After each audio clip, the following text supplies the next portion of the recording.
This is therapy session 3, and it is July 25th, 2022.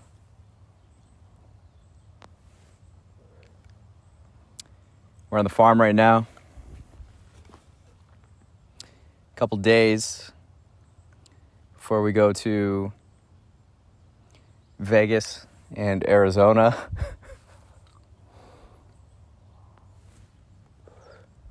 It's been about a month since, a little more than a month since being attacked by 3 gunmen. Things are starting to now, well, I want to say this first. I feel like in the conversation I had with Kat Kennedy, just like a day after, I feel like I was a little ignorant in some of the things I said as far as the police and my interactions with the police or experience, and how there was an ineptitude. They were more interested in paperwork than people. The more I zoom out from it and look at statistics and just remove myself from it and look at it more objectively, the 2 experiences in which I needed police, it had to do with material possessions. And while those possessions, were of value to me, it makes sense that cops wouldn't care about it, because it's of all the things that they would have to deal with, they're not worried about someone's electronics, whereas I think in the moment, I was I wanted them to do all that they could, put all their energy and resources into finding this stuff. But I don't think that's really necessary, and I don't think it should be. It's probably not what the priority should be with police. This stuff continues to happen. And so I'm thinking more in terms of collaborating on a community level of how to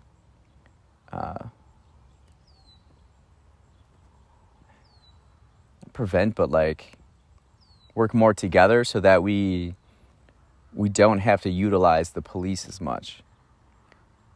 Understand what they need to especially be working on and focused on, and then how can we together as a community pool together our resources and minds together to create different solutions. So I want to say that, I think it's important to take a look at what you say, and just always be improving, always be expanding your perspective. And so that's one thing. Overall, I'm doing pretty good. A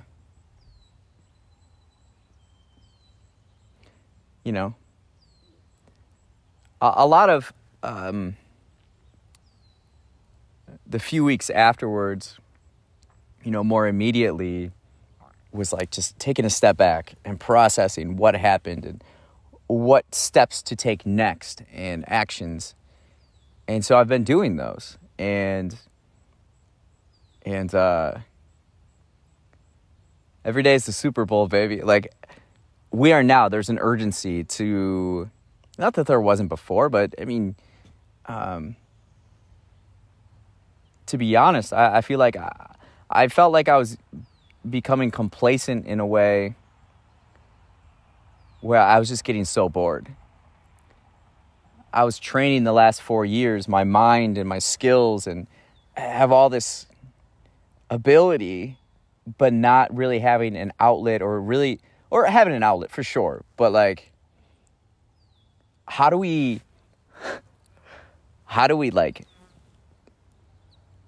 realize this vision? And I think something like this created the opportunity of the urgency and the immediacy of let's go do it now. What do we have to do today? What do we have to do tomorrow? Okay, let's do those things.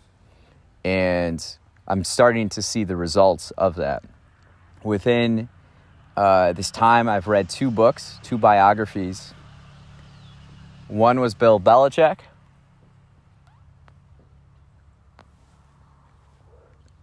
And the other one was Bob Dylan. Very interesting. And I've learned already from both of them. Now, when I read, it's like information. I'm absorbing information. I'm learning from other people, especially biographies. I'm learning from their lives. What did they do? What actions did they take? What was their perspective and background, and how did it influence them? And the Bob Dylan one, I already implemented at least two big things that I took away from it. Pretty interesting. Before this last weekend, I wasn't really looking forward to this trip coming up to Vegas and Arizona.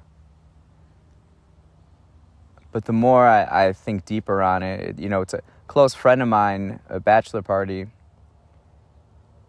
See, I just always want to be working. I always just want to but I'll still be working while I'm there, that's for sure. My mind never really shuts off. But I received criticism or feedback from someone that I need to turn off my mind sometimes. She told me I needed to find some hobbies. And this is where I'm confused. Because every day is kind of like a working vacation for me, where I'm very present and I enjoy life. I can go for a walk for 2 hours, and that's productive for me. Or just sit by the lake, just sit in the park, just people watch and observe, or go to the museums and just, and to me, it's, from the outside, it probably looks like very leisurely, but I'm also working at the same time. It's like this interesting dynamic. And I'm always kind of on the go. Flexibility and agility, those are 2 of my highest priorities and values. So I came up with a list of hobbies. Let's see if... I don't know if some of these are hobbies. I looked at a list of hobbies, and I already do a lot of them. Let's see. All right. Potential hobbies. I feel like... So I had this conversation with these young ladies, and basically all they want out of men is empathy, communication, and have something you're interested in, like hobbies and stuff. And I first heard this, I was like, that's so easy. That's all you're really looking for? What? And then when I started to really evaluate myself and be more objective, I'm pretty bad at communication. And apparently I need to shut my mind off sometimes. But all my hobbies are my work and play. My work is play and my play is work. And there's not really this separation. And some people would find that, I don't know. I enjoy what I do. I enjoy life. I enjoy it all. I think for me though, taking a break. Well, we'll get into this in a second, but okay, here are the potential hobbies. Geography and maps. When I'm thinking of hobbies, I don't want it to be on a screen, and I don't want it to necessarily be active, because I'm already active. Something I don't know, like a puzzle, but then again, I don't want clutter. So that eliminates a lot of stuff. Okay, geography and maps. I'm really into maps. And geography, I love looking at maps of the world, and it's helped me have conversations with other people, just understanding the basic topographies of countries and what their kind of climates are like, and their, you know, vegetation and or their fauna, or flora, fauna, and you know, where they are compared to, you know, longitude, latitude. All those things help me. It's all information, helps me better understand culture, because culture oftentimes is a product of just like your environment, right? You know, like if you look at ancient cultures, the reason we have the ancient or we're more aware of ancient cultures because they were written in stone, as to a material like wood that decays, right? We don't know as much about, you know, like woodland Native Americans and their culture prior to, you know, European interaction, because a lot of the stuff just, you know, deteriorates. Anyways, so geography and maps. But it starts bleeding into work in a way. I'm always ideating. Okay, cooking. You got to eat every day, right? So get more interested in cooking. I cook the same thing every day for breakfast, and I love it. I look forward to breakfast every single day. So it's oatmeal with blueberries and eggs. 2 full eggs and then 1 egg white. Put some salt and some spices. If I'm feeling fancy, drink orange juice or eat an orange. On the weekend, sometimes I'll make an omelet with some vegetables along with the oatmeal. Then it's usually like chicken or ground beef, brown rice. And then I'm getting tired of eating salads. It's so exhausting. So I put it in a blender and just like drink it. Once you like I just stuff it with spinach. And then once you like drink some of it, then your body's just like, whoa. Okay, so cooking, I can be more versatile in my my food. It can get boring sometimes, but all right, chess, martial arts, learning Spanish. See, learning Spanish, though, it seems more cognitive. It seems kind of tiring. I want something to do where I can just do it. Dance, it's a little bit active. Same thing with martial arts a little bit. Piano and guitar. That's going to bleed into like more creativity. So I don't know. Those are some potential hobbies. But another thing that comes up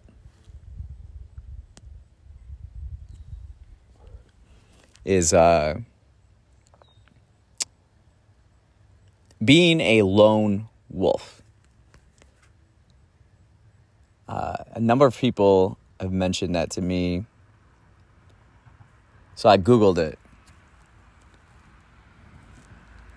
All right, ready for...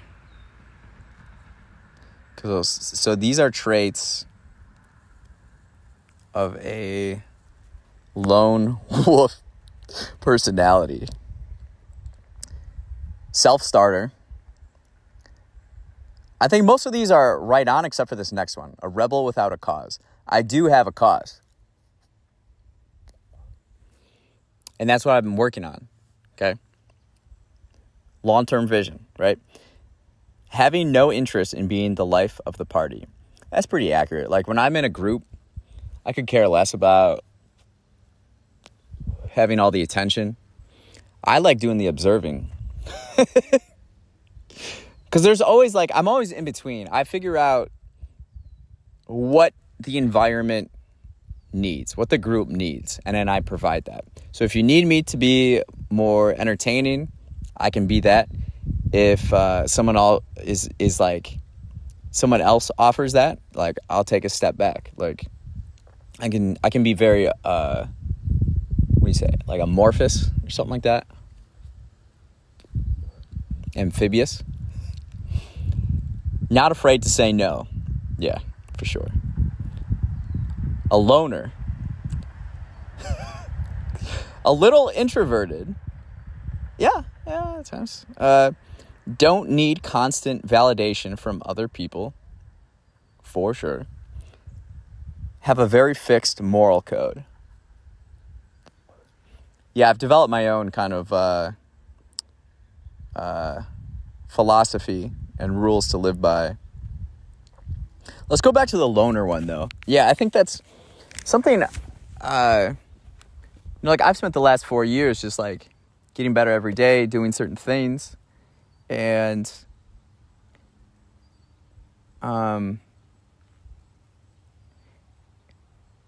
it is to the point where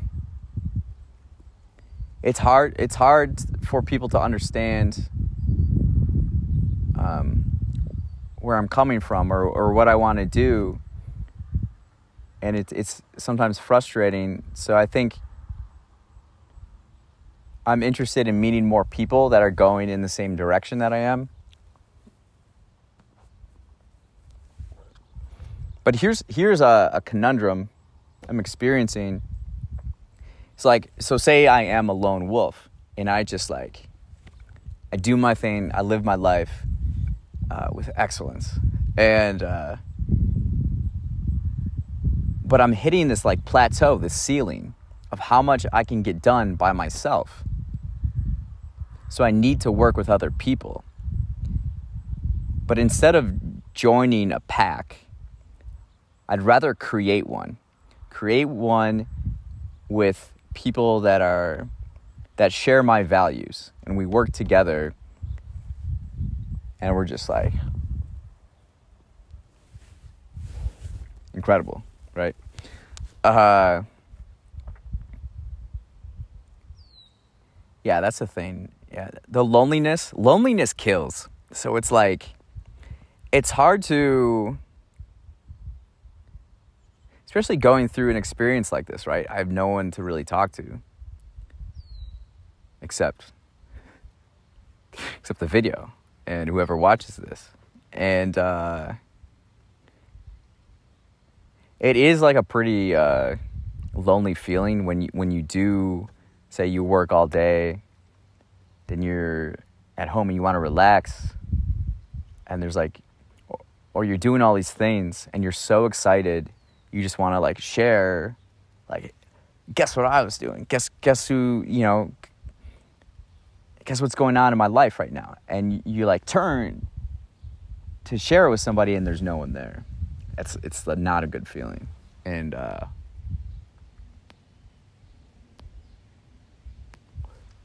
so the lone wolf thing, it's good in ways and it's bad in ways. So that's kind of been on my mind, is like, now I have to figure out how to work more with other people on things. Like,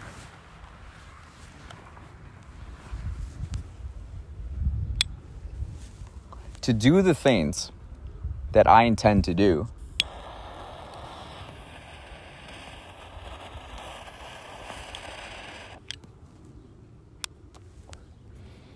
And to realize the vision that I have, it's going to require a lot of other people. And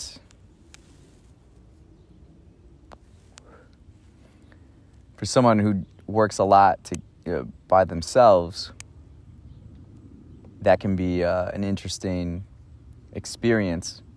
I think part of it is like, I remember well, I think that's why I gravitate towards certain people that I do. It's like, you don't have to explain it, You don't have to apologize for working on your passion all day, every day. It's like who you are. This is what I do. And then people wanting to change that or saying you shouldn't do that and you need this or that. I'm not necessarily talking about balance.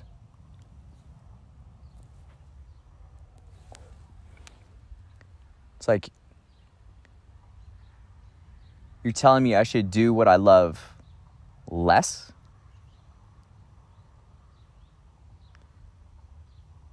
And then it's like, so who's telling me this? Do they have something like this? Have they found something that they love doing and something, they've discovered something within themselves to do that, or you're supposed to just do what everybody else does. Like, I have no interest in that.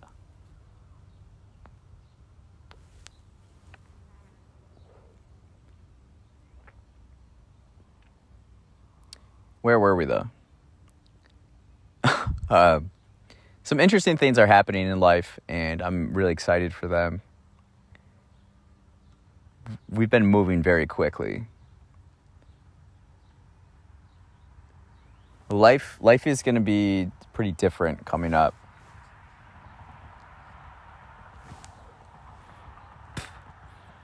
And it's thrilling. It's thrilling to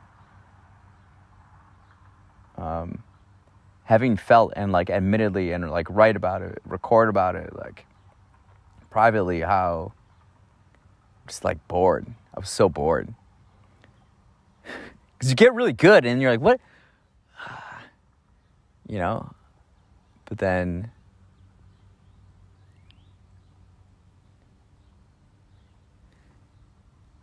I'm very grateful that I have channels to disperse initially anger, but now like motivation. I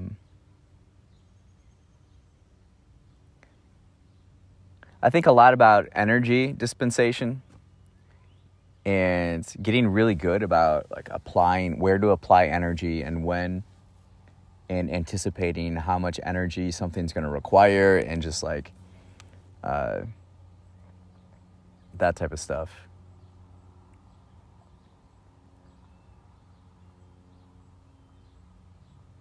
I'm excited for Vegas and Arizona. I've never been to Vegas, so I'm going out there a little earlier to check it out.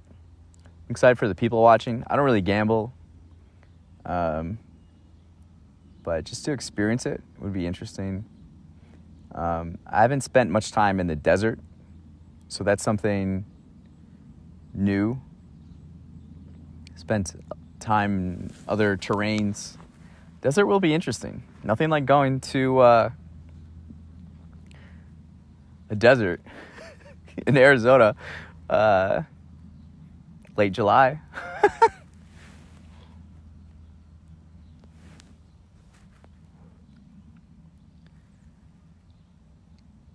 But I think where I'm at now compared to 2 weeks ago, 3 weeks ago, is quite advanced, or quite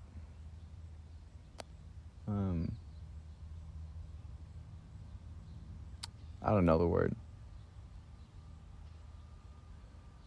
Now I'm finding it's like after processing it, it's a lot about organizing ideas. Idea organization.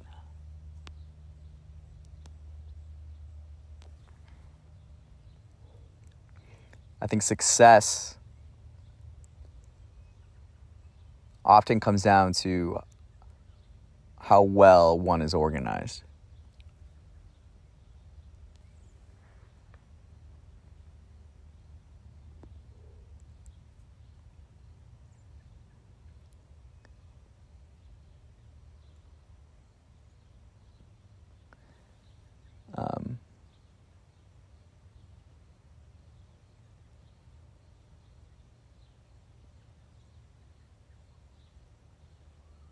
Really grateful for my life, where it's at, where it's going.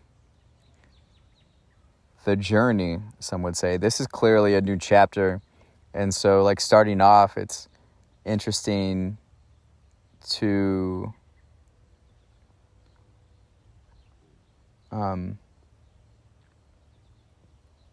reflect and process how it's starting and what directions we're taking and steps we're walking, and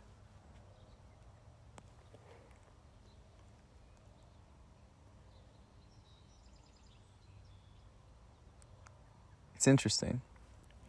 And I have to work on a lot of things personally and professionally. That's what life is. It's always like getting better. I have found more and more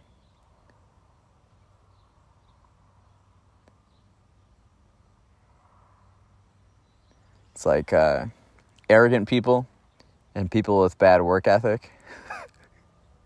Those are the types of people I don't get along with, or I just like ignore.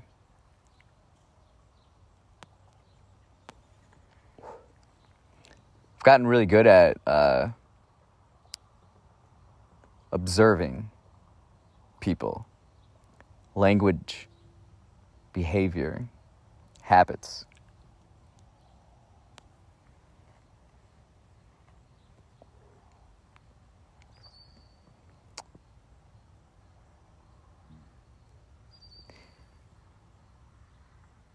But yeah, I think the biggest thing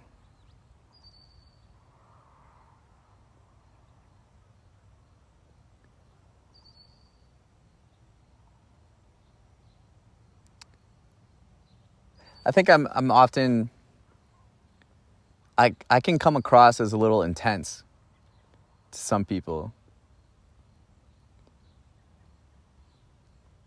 That's something I've been thinking about. Like when COVID happened, I knew exactly from the get-go, before it happened, like before shutdown, whatever, there was probably no one as excited as I was. You could see what was happening, or I could see what was happening, and just like having a perspective with history in mind. It's like this stuff happens throughout human history. Did people not think it could happen again, right? So it's like, use this time however you need it. But I do feel like I went like one direction. 100%. And I still am like in that direction, but I'm also kind of being limited by it. Because certainly, like, I can't expect others to do the same things I do at the same level of consistency I do. And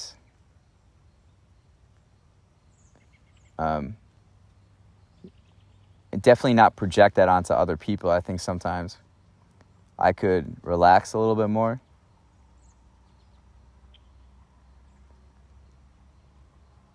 I think there are times with women where women are like taken aback by my intensity. I don't understand this, right? If you have one life to live, and especially if you live in a place like the United States, where you have the freedom to pursue whatever you want to do, like, why wouldn't you work hard at it? Why wouldn't you want to make the most of your life?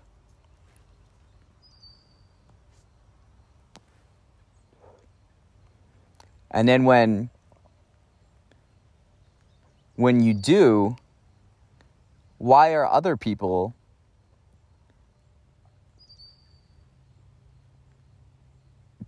like trying to convince you not to do that, or that you shouldn't feel that way, or you don't have to do that as much? Or I don't understand that.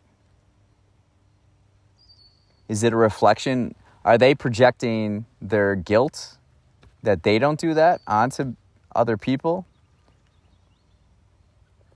I don't know. I love what I'm doing in life, and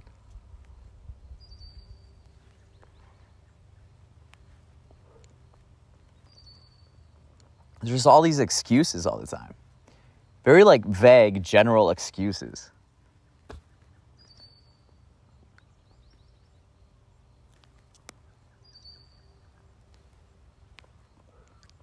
That's why we got to create our own pack.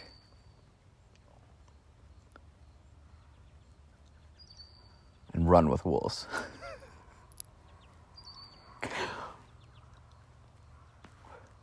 Okay, this is what I have always felt. This is how I kind of became a lone wolf, I think, if one is going to apply that label. Just get your work done and then play. This was like a concept, like, I have a lot of fun. I'm fun to be around too. And it's like, we just got to get our work done first and then play. And for a lot of people, I think that's like a hard thing, or like, you try to get people to do stuff and to understand that, like, we can play as much as we want. We just have to do certain things beforehand. And then just kind of like seeing that and just like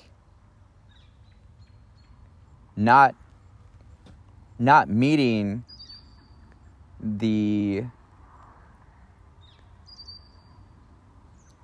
expectations that we kind of like collectively agreed upon is disheartening. So it's like, I'm going to go do my own thing. I'm going to do my thing. But like we've discussed, it's more about now finding people that share and deliver on those things.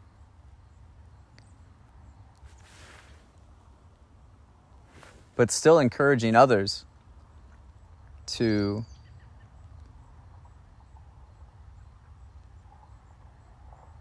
live a life that is true to them and their dreams.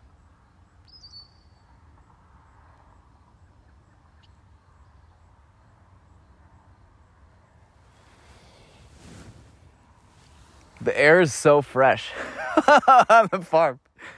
The air is so different in Chicago and here on the farm in Wisconsin. Oh, man. So, like, earthy. And, like, working in the fields, when I'm out in the fields in the spring helping out, you know, you just, like, you're out just in the open field, and so you step outside the cab for a second when it's parked, and the dirt and the grass and the vegetation and the trees and it's really cool. It's relaxing.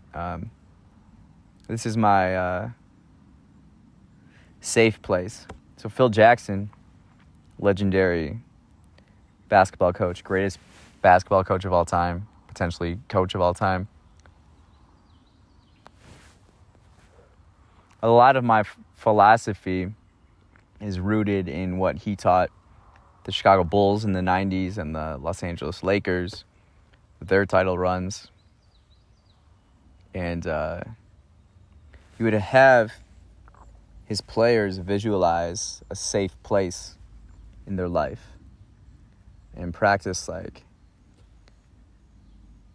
closing their eyes and going to that safe place where it brings them calmness and comfort or joy. And sometimes during timeouts in games when it, you know, be so frenetic and so much noise and the pressure is so high, just call timeout. And instead of going over plays, let's all go to our safe place.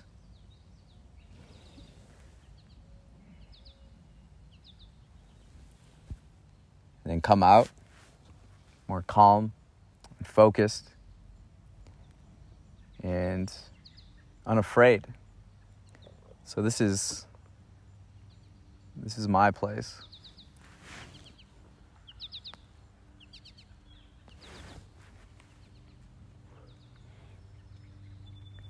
I'm really curious about life now because it seems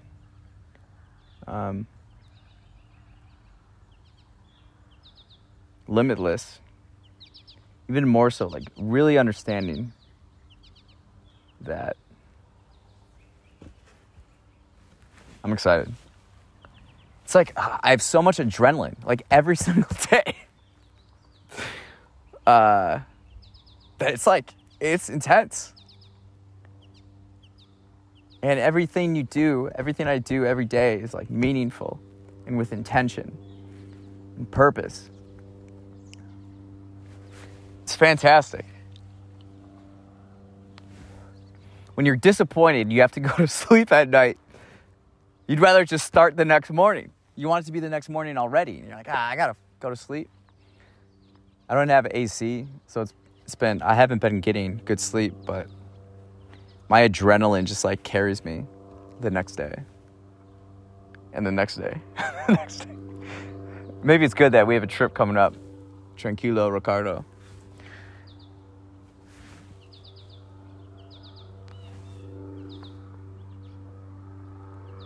Tranquilo, Ricardo. Slow down. Look around. Life is beautiful. You don't want to miss it. On that note, let's end therapy session 3.